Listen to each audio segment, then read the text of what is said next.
Zgodba o letališču se je začela odvijati s tem, da si je župan Andrej Fištrevec prizadeval vključiti občino v gospodarske aktivnosti preko projekta Invest in Maribor. Začelo se je sodelovanje z investitorji iz različnih držav, na koncu pa so potencial v mariborskem letališču prepoznali kanadsko-nizozemski investitorji iz družbe SHS Aviation. Po iskanju najemnika se je prijavil dosedanji družba Aerodrom Maribor, ki je z Ministrstvom za infrastrukturo že podpisala dolgoročno pogodbo o najemu letališča za obdobje 15 let. Pred Mariborom in celotno Štajersko-pomursko regijo je torej resna priložnost gospodarskega preboja.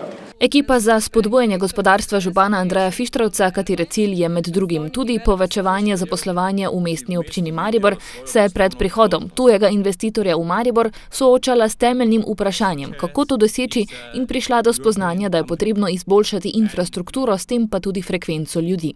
Tako da smo identificirali projekt letališča Maribor kot ena izmed najbolj ključnih, ki bo ne samo zagon gospodarstva omogočil zaradi večje frekvence poslovnežev, ljudi, turistov, ampak tudi najbolj daljnosežnega.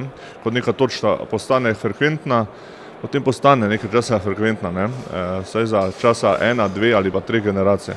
Lastnik podjetja SHS Aviation je v Kazinski dvorani SNG Maribor javnosti prvič predstavil vizijo za oživljanje mariborskega letališča.